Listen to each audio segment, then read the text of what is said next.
Cockroach Janata party CJP ദേശീയ തലത്തിൽ തന്നെ ഏറ്റവും ചൂടുള്ള ചർച്ച.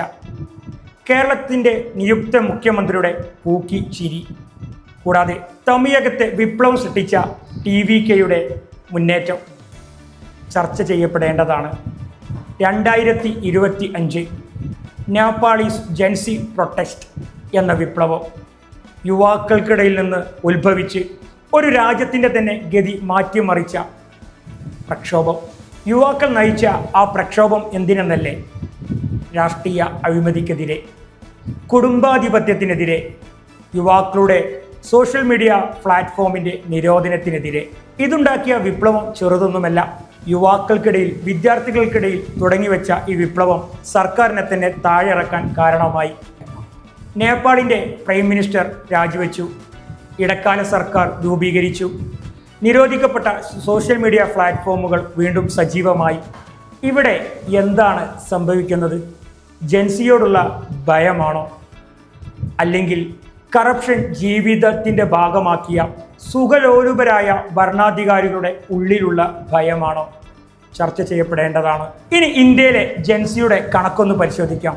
40 കോടി ജനങ്ങൾ, അതായത് 400 മില്യൺ. 4-ൽ ഒരാൾ ജെൻസിയിൽ പെടുന്നു. 27 മുതൽ 28% ആകെ ഇന്ത്യൻ പോപ്പുലേഷനിൽ ജെൻസിയുടെ പ്രാതിനിധ്യം. എന്താണ് ജെൻസി മുന്നോട്ട് വെക്കുന്ന ആശയം അല്ലെങ്കിൽ ആദർശം? വളരെ കൃത്യമാണ്. അവർക്ക് ഏതെങ്കിലും രാഷ്ട്രീയ പാർട്ടിയോട് പ്രത്യേക മമതയോ വിദ്വേഷമോ ഇല്ല.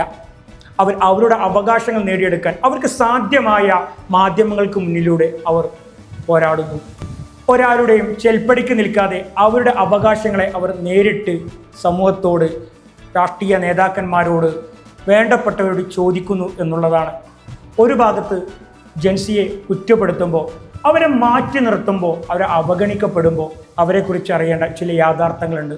അവിടെ പ്രത്യേകമായ ചില സെലക്റ്റീവായിട്ടുള്ള ക്വാളിറ്റികളുണ്ട്. അതിനൊന്ന് നമുക്ക് ചർച്ച ചെയ്യാം. ഒന്ന്, അവർ കൂടുതൽ തുറന്ന് സംസാരിക്കുന്നു എന്നുള്ളതാണ്.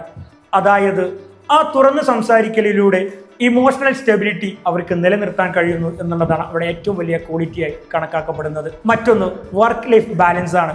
അഥവാ വെറും തൊഴിൽ മാത്രം, വെറും സമ്പാദിക്കുക എന്ന കൺസെപ്റ്റിൽ നിന്ന് ജീവിതവും കൂടെ തൊഴിലും എന്നുള്ള ജീവിതമാർഗവും എന്നുള്ള ഒരു കൺസെപ്റ്റിലേക്കാണ് അവിടെ ചിന്തകൾ നടന്നു പോകുന്നത്.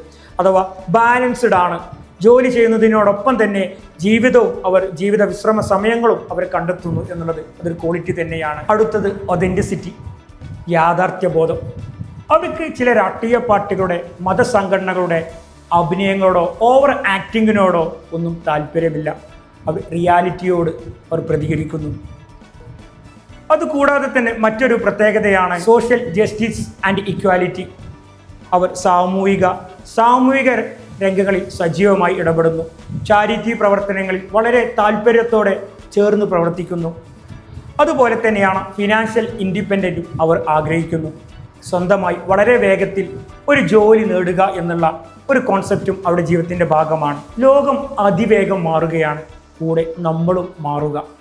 അവരെ കുറ്റപ്പെടുത്തുന്നതിന് പകരം അവരെ കൂടെ സഞ്ചരിക്കാൻ നമ്മളും തയ്യാറാവുക, അവരെ ചേർത്ത് പിടിക്കുക. തലമുറയുടെ മാറ്റങ്ങൾ മറന്ന് യാഥാർത്ഥ്യബോധത്തോട് ചേർന്ന് നിന്നുകൊണ്ട് നമുക്ക് മുന്നോട്ട് നയിക്കാൻ സാധിക്കട്ടെ എന്ന് ആത്മാർത്ഥമായി പ്രാർത്ഥിക്കുന്നു.